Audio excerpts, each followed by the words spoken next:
Hello, hello, hello, and welcome back to the Mo Money Podcast. I'm your host, Jessica Morehouse, and this is episode 231. And boy, do I have an amazing episode for you. I feel like this is actually almost perfect timing just because there's a lot of craziness going on. I mean, it's been a crazy 2020 already. Like, it's just like, can we relax for a minute? Can we just take a breath? Apparently not.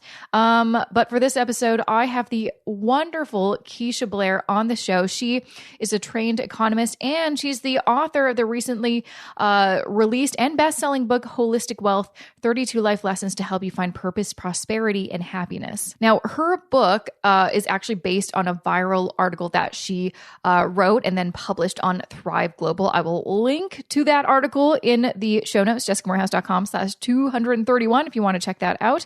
The article had a crazy title too. Of course, you're going to read it. Of course, it went viral. It was called "My Husband Died at Age 34. Here are 40 Life Lessons I Learned from It." That article was viewed by more than 50 million people globally, which is insane, and was voted the best personal finance article for millennials for February 2018. And Keisha is also a Harvard-trained policy expert and was even part of the Prime Minister of Canada's delegation to the World Economic Forum in 2018, and she is based out of Ottawa. So we're going to talk about some of these life lessons that she wrote in her article and in her book to, I think, give us all a little bit of perspective as we freak out about what's going on in the stock market right now.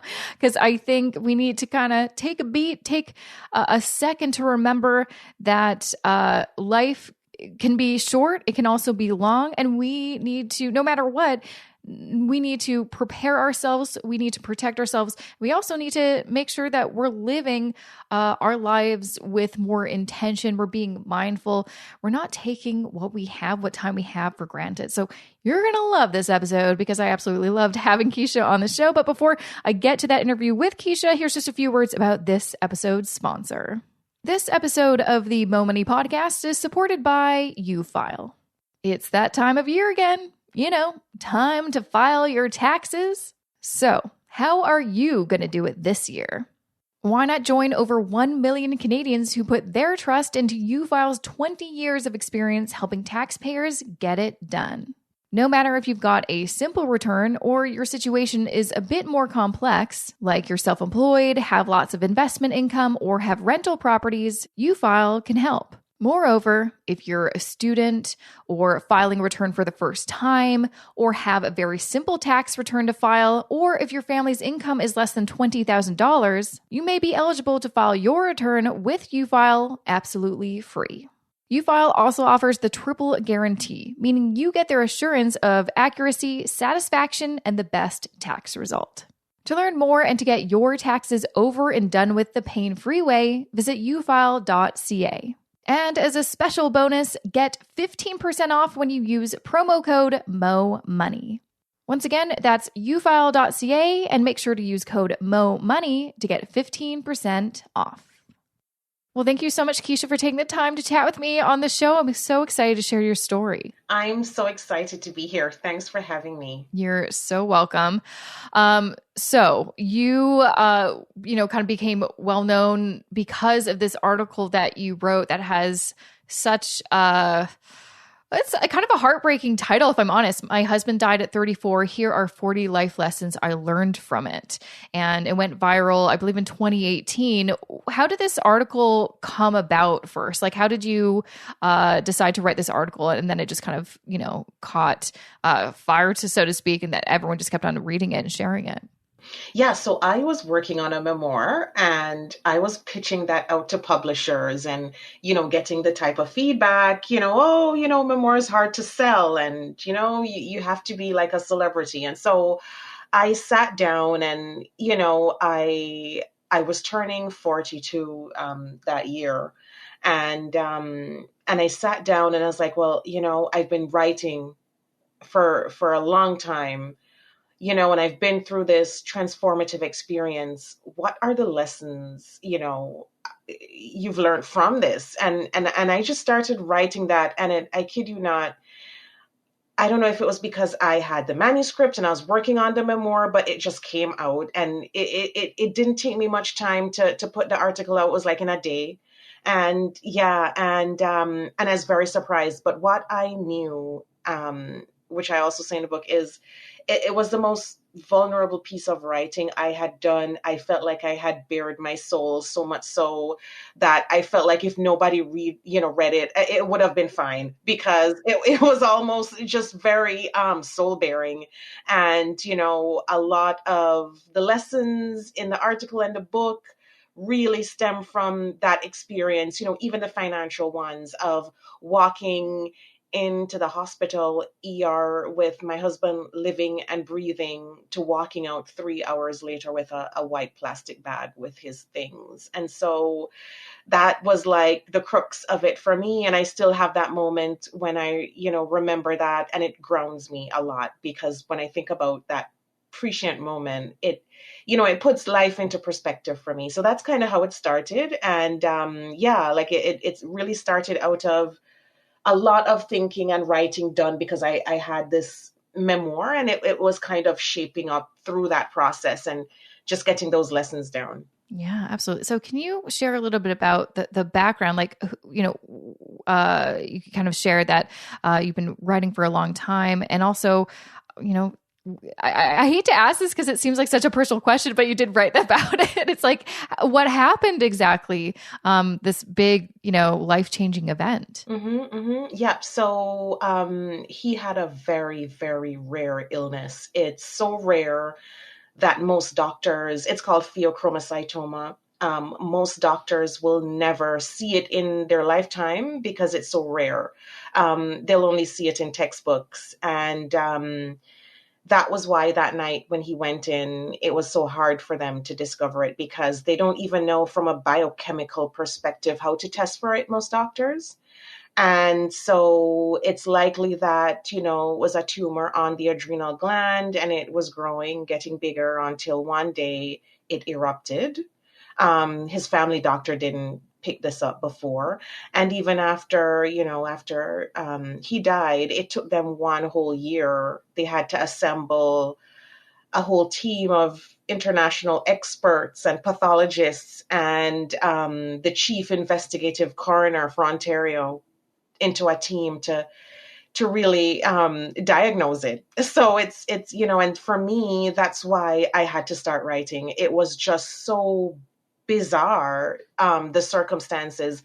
Someone so young, so fit. He ran in most of the marathons and half marathons here, and showed no signs of illness apart from like a headache now and again. And so yeah, it was something that was really one for the books in terms of how this unfolded, and the circumstances. Wow. That's just, yeah, incredible. And I mean, I can't imagine going through something like that, but it sounds like it was sudden. And that's part of what was so, I guess, kind of life changing is there's no time to prepare mentally or otherwise. Exactly, no time to prepare. And I had just given birth 8 weeks prior to my second child. The first was just 3. So I had a 3-year-old, an 8-week-old. And then suddenly this happens out of nowhere. And so, like, you'll see lots of the life lessons, like in the book and in the article, really surround the type of planning that we all need to do, because it really put things into perspective for me. And luckily, we had done a lot of that. He was a CPA and a CGA, and I was a trained economist. But even then, I felt like, oh my gosh, like these things not only need to be done, but need to be planned way in advance for. And I just felt like it was my mission now to help spread this message to people that it's so important. Yeah. What were some of those things that you wish you could have been more prepared for, or maybe you were prepared for and you're like, thank goodness we had that in place? Yeah, so there were things that we were prepared for, but not fully, like we didn't have a will because we were young. And so we just didn't think of that. We were just having young kids, and we were more thinking of, we need to put the RESPs in place, and making sure we have the RRSPs, and making sure like those, those things that you plan for when you're just expanding a family. But we didn't have a will in place. And so that's one thing that I look back and I'm like, wow, yeah, we didn't. But thankfully, we had all, for some reason, we had all joint accounts. And so I was able to access funds that, like were tied up in elsewhere that I wouldn't have been able to access otherwise. And luckily, I had a financial advisor in place. I had lawyers. I had. It's so amazing when these things happen. The types of teams you need behind you. It's like a whole infrastructure, and so that's the whole thing too. Is that making sure that you're connected to who you need to be connected to, just in case you need to. And if you're, of course, like developing a will, then you would have a lawyer in place, or you might have your financial advisor in place. And so luckily we did, because I had always had this, and I don't know if it was like a premonition, but I always had this need to be prepared and to have everything in place. So that's kind of an example of an area that we don't think about a lot, like wills and estate planning, but it's so important. So important. Yeah. And I think that's like a big common thing I hear from people, especially, young families. They're like, well, we're just getting started. We're just starting our lives. But I mean, no one plans to, for that to happen. So you got to plan for what could possibly happen. You just never know. Mm-hmm. Mm-hmm.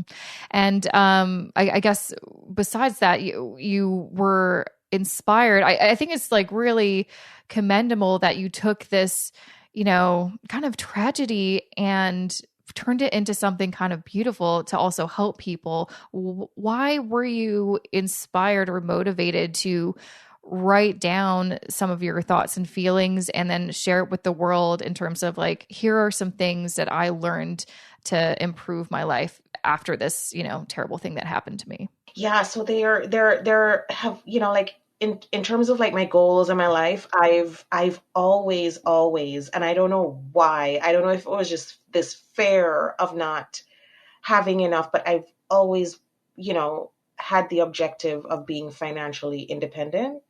And that started as soon as I started working. So as soon as I got out of university and started working, it became my goal. And we worked towards it even before he died, you know. And for me, though, it was just like, yeah, early retirement, early retirement. It was never about estate planning, just in case somebody dies, right? And so it dawned on me after he died that that helped to save me in a big way, because I was like, well, we were almost there in becoming financially independent even at that point. And I was just like, well, thank you, because we were not only still young, still starting a family, but my career was just getting off the ground, and, building up to something that would have been, like I say it in the book too, in terms of, becoming an executive. And I was just on the cusp of that.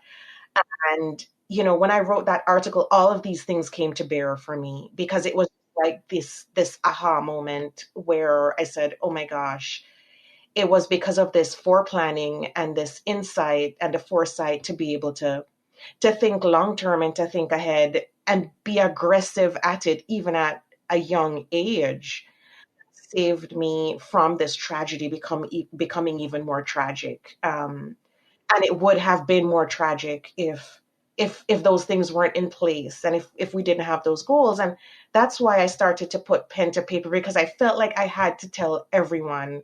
And like I've written several articles since then where I've talked about, for women especially, becoming, having the goal, because I know it's not like it's not an easy goal. It's not something that happens overnight, but I think we all need to have that goal, because I talk about financial resilience and financial resourcefulness a lot.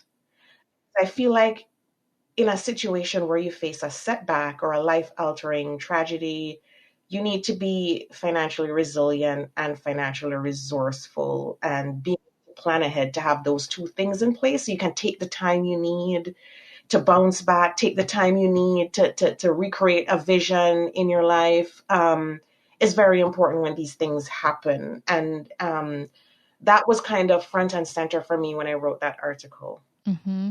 Mm-hmm. Absolutely. And just like going through the article and the book, of course, there's so many things that I think is probably why it's such a good book. They hit home. They're very things that I feel like a lot of us have thought about before. Just lots of the things that you share are just so I don't, they're probably personal to you, but personal to so many other people, and things that I think we should all try. Like, I know there's so many things that you wrote down. I'm like, these are things I've been trying to do for so long, such as, I know, ignore the naysayers, and, take time for yourself, and life is short. One thing I feel like a lot of people struggle with, and myself included, is how to actually put some of those, great pieces of advice into action. How do you find the strength or the motivation to actually live your life along those lines? Yeah, no, and it's hard, especially when you're in the midst of like a setback or a transition into something new. It's hard, and I think that's why I had to take a step back.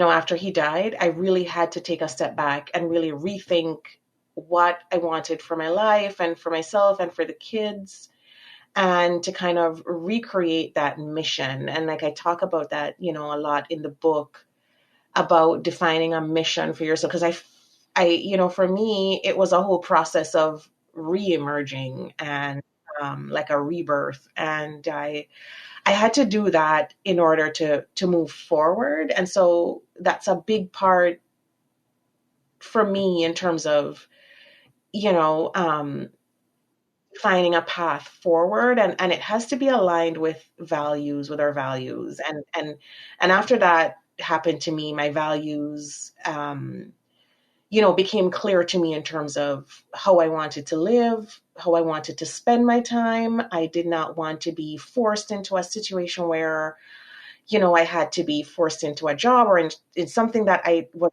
happy with. And so in that mission, then that becomes the forefront. And so that's helped to ground me a lot. And also taking that step back to think. And I mean, like I talk about the sabbatical in the article in the book, but it was a lifesaver for me because, we get caught up in the motions of life. We get caught up in our day to days, and we never take the time to reassess, unless, of course, something like this happens where we're forced to do it. But I think even in the absence of that, it's also good to take that step backwards, just to reassess, okay, am I at the place I want to be, and how do I get there? Yeah, absolutely. And I feel like a lot of us, yeah, like you said, we get caught up in the motions and just the busyness of daily life. And sometimes I feel like the people that I know in my life who have made a big change or pivot in their life, it's because a big event like something like this happened. I mean, even in my personal life, as people have passed away, my grandparents, it's made me kind of rethink things. And my husband, his dad passed away when he was in his when my husband was in his 20s, and we were together, and that made a big impact on the direction that we took in our own lives. Like, that, I think, was a big trigger in us deciding to leave our hometown and kind of do something crazy and move to Toronto and just pursue kind of a different life. And it's I think it's, yeah, important, for even if some big significant thing doesn't happen to you like it has for lots of others, taking time to think. I mean, this is something me and my husband have started to reintegrate now, is actually taking our weekends off where we don't work, because we're both self-employed, so we work a lot. And it's so important to have that clarity and that time to think. And also, like you said, reevaluate, or just evaluate for the first time your values. So many people I talk to have never really taken a good or maybe they haven't had time to reassess what they want in life, because they've been going through the motions for like 10 years. They're like, oh, what am I doing here? Yeah, no, and the worst thing is to reach a point in your life when you're looking back with regrets, and that's what we don't want. I think we want to look back on our lives thinking, yeah, this is what I carved out, and I was intentional about it. And so, in the first part of the book, you'll notice that I've kind of called it like intentional life design, because it's really purposeful, and it has to be intentional and not necessarily just by, by accident, but it has to be intentional in the way we live and the goals that we set. And that sounds like too, because I've been hearing a lot about that, and I love that. I think a lot of people more are talking more about intentionality, which I think is important. I guess that kind of goes hand in hand with the idea of taking responsibility and ownership too for your actions and your choices, which I guess kind of gives you power too. Because Exactly. I think, yeah, a lot of people that are unhappy with their lives sometimes don't take the responsibility for how their lives have become the way it has become. Right, exactly. So there's another part, of course, you talk about in your article, handle a stressful event or personal crisis with dignity, which I think is also very powerful, because I think a lot of us don't know how we'd act or react in a situation like that. What do you mean by handle those events with dignity? Yeah, so I had, at the time he died, I was managing maybe a group of, I don't remember if it was like a team of 6 to 8 analysts. And I had to navigate coming back to work, after a tragedy like that, and, knowing how and when to discuss it, thinking about my own personal barriers and my own emotions, and how to navigate that in the workplace. And, whether it's a setback like this, or it's a divorce, or any other sort of family type setback, it's always difficult to sometimes know how to react at work, and how to deal with it. And so that whole point there, or that life lesson, is dealing with that, because it's hard sometimes to manage and to juggle both the personal and the professional. And in having a team, watch me go through this, I felt like I had to really step up, to kind of set the example. And I worked on a case study with the Harvard Business Review on this. And there was an article around the case study called Handling Crisis at Work. And those were the things that we worked through.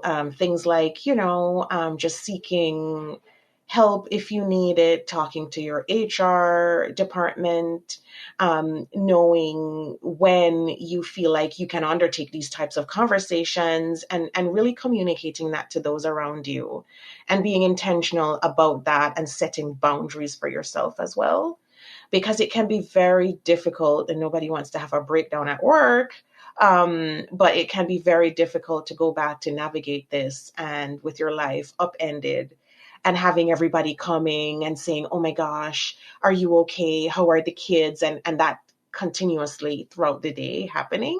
Yeah. So, and, you'll notice from the chapter in the book that I cite, examples of others who've been through something like this, and how they've dealt with it in a professional setting, which I think is very important for those of us who, in our professional lives, want to become more successful. But something like this happens, and then you're like, oh my gosh, what do I do? Well, that's kind of speaking to that. Yeah, that's really important. And I feel like, yeah, most people wouldn't, know how to act in that. So I think that's a very important lesson for people to learn. And I know you also talk about, and I think this is also very important in this day and age, not comparing yourself to others. But I think it's really important that you mentioned why it's key. We talked about values, but also having a personal mission, which for me, that speaks to me, very, personally, just because I've always tried to, from a young age, and I have my own story I won't go into, but I've always had a personal mission, and it's shifted throughout the years as I've grown, but I've always had, kind of like looking back, what do I want to have achieved, or what do I want my life to look like, but having a kind of a raison d'etre, or like a reason why I'm doing what I'm doing, which I think is also so important. Do you want to kind of speak a little bit about why you want to share that? Yeah, no, that was very important, especially coming out of the tragedy. So in life, especially, for women, sometimes we kind of base these milestones on, whether or not things are going well Like, for instance, when we get married, we have, like, or we have a baby or we buy the first home. And when you go through a life-changing setback, like I've been through, especially at, like, I was 31 at a very young age, it almost feels like an amputation. And I remember saying that in the book because I remember one of my late husband's friends saying to me, he's like, wow, it's like you just started the race and you just got, like, one of your feet just got cut off and you can't run the race anymore. And that's exactly how it feels. It feels like for some reason you're going to have to now drop out, so to speak. And, I remember days thinking, wow, this is how it feels. And how do I move forward? I mean, how do I build back a life? Like, forget even the race. How do I even emerge from this? And that was the only thing that really spoke to me, was this, having this personal mission. And the other thing about it is, and I talk about this in the book a lot, is, we all take detours. We're on the road and a detour comes up and we have to take this other path and leave that path that we were once on. And for a lot of us, we look back on that path and we wish we were still on it. And it becomes like the coveted path because it's the path that's linear, without disruption, and it's the path that everybody else seems to be on. And you look at it and you covet it and you think, yeah, I'm on this detour that sucks. And you want to get back on that path, but you can't. And embracing that detour is what got me through it, because I had to own it. And I had to say to myself, well, you know what, I was put on this path for a reason, and there must be a lot of good that can come out of that, given my age and the stage I was in. And how do I, you know, um, conquer that detour? And I talk a lot about being a detour conqueror in the book too. And that's why that chapter on not comparing yourself to others is so crucial, is because you will have detours at different times, and you'll probably look back on that path and think, yeah, I wish I was on that path still. But you know what? This path opens up opportunities, and there's so much to be learned from that detour. How do I make the best of it? And whether it's with business or it's with a career or it's with some other form of setback or tragedy, it's learning how to make the best of that detour. And that not comparing yourself to others is like the crux of that whole lesson. I know. And it's so difficult because I feel like we are trained to compare ourselves to others, in that it's a way to gauge how we're doing. Are we doing well? Are we not doing well? So in some circumstances it can be helpful, but in general, it's for myself, it's like sometimes I either feel like I'm not doing good enough, Yes. or usually that's what it feels like. Yes. Like it's usually never a positive. Yes, exactly. So we need to kind of eyes on your own paper, really focus on your own personal mission, I think, is the key thing, which is harder said than done. But I guess it sounds like you've kind of also developed a way to integrate that into your kind of daily routine or ritual. Like, how are you able to kind of stay so focused on a day to day? It can be very hard to not get distracted or not lose motivation. Yeah, no, that's a good question. That's why I wanted to put forth this framework in this book, because I had the time, and to be honest with you, Jessica, like I did not want my story to be, just grief.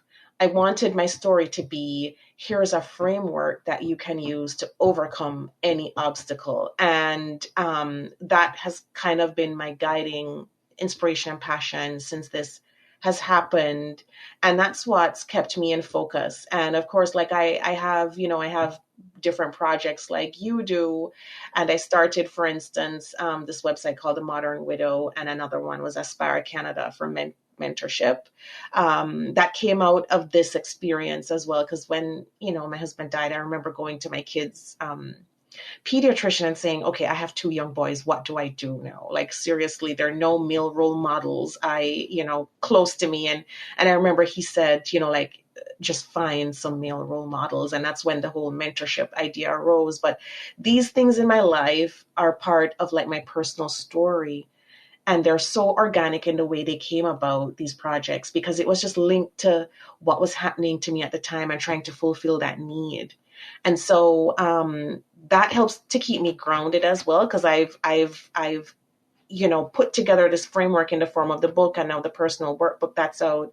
And as well in my personal life, doing these projects where that spun out of kind of this story and this tragedy, and also having young kids and trying to kind of shape them and mold them in a way that I would want to, in even in the midst of them losing their father. And so, as you can imagine, like it's a day-to-day thing, and it keeps me grounded, because I there's not a day that goes by that I don't get questions from them in terms of, like, what was he like, what did he sound like, what did he, and for each life stage that they're going through, I get those questions, and so it comes up all the time. And your mission, and which is something I say in the book too, is grounded in your story of self. And that story of self is your life experience, and whether it's the highs and the lows, it's all a part of your story of self. And that story of self helps to really inform your mission. And because it's you and your lived experiences, then it's so organic, and it's something that you continue to live, because it's something that you've lived with, and you continue to live. So it's and the way that in the book, and how the mission unfolds aligned with values is very organic to who we are, and embracing those experiences. Yeah, absolutely. So when did this happen? Like several years ago? Yes, this was several years ago that he passed away. Okay. So where are you at right now? Because it sounds like, you have this book out, which is great. You're spreading your kind of your mission, your personal mission. I think people might want to know, how are things different for you now? Things are very different for me now, in terms of it's so amazing that when this happened, I didn't think about this amazing framework that would come out of it. I didn't think about this viral article. None of this, like, was on my radar. It was just all, okay, how do I even get through the next day? And so these things have happened that have helped to kind of give me the self-confidence to go forward. But yeah, it's the books, and I see this developing, into more, because I've gotten questions from people on parenting, and I've been doing, as I do the podcast, and I do the AMAs, and different with different learning communities. Then I see, opportunities for this type of thing to be broader, and to help different types of people in different stages and life events. And so that's kind of where I see this going. And, in terms of my family life and in my professional life, because I still have a professional life, and you'll see that too, is that everything kind of gels together nicely in terms of kind of, my mission, in terms of what I want to do with, issues with financial empowerment, especially for women, which is really organic to my story, and kind of this message around holistic wealth, which came out organically through that article too. When my editor read the article, and read the first round of the manuscript, that's what she said. She said to me, this is what I'm seeing. Like, I didn't even come up with the title. She said, holistic wealth is what I'm seeing through these life lessons. And it's just because of the times we're in, and that whole need to redefine what wealth means to each of us, and kind of what we mean when we talk about wealth. And this is kind of the mission I'm on now, and kind of helping others to see how they can realign their own lives, so that they're not burnt out, and they're not feeling exhausted, and they're not working in a way that respects their values, but that they're feeling holistically wealthy in terms of both balancing their professional and their personal lives. So yeah, so that's kind of where things are at. Oh, awesome. Amazing. And I know a lot of listeners listening are going to want to grab a copy of your book to learn more and take some action, because I feel like it's so, so helpful. And what I love most about it is it is like holistic wealth. You talk about finance and protecting yourself and becoming, being financially independent or going on that route, but also all these other really important things that are so key to living a good life. Because at the end of the day, money is just part of life, just one element. Yes, just one element. Exactly. Where can people find more information about you and grab a copy of your book? Yeah, so I'm at KeishaBlair.com, and that's my main website. And people can, reach out to me there, check out the resources there. There's lots of resources in terms of, book discussion guides for book clubs, things like that. And on social media, I'm at Keisha O. Blair for Instagram and Twitter, and Keisha Blair Author for Facebook. And I'm also available on LinkedIn, and it's easy to find me there too. But like I love hearing from listeners, and I love hearing from readers, and especially for those who've embraced that path of living holistically wealthy. It's great to hear from people on how the book has changed their lives. And I've been hearing from people as far as South Africa. So, so I would love to hear from readers for sure. Yeah, awesome. Well, I'm sure you'll hear a bunch more coming soon from this podcast. Thank you so much for sharing your story and taking the time to chat with me. It was really, really amazing.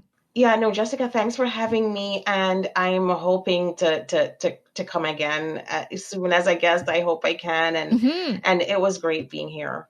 And that was episode 231 with Keisha Blair. Make sure to check her out at KeishaBlair.com. Also, make sure to check out the show notes for this episode, JessicaMorehouse.com/231.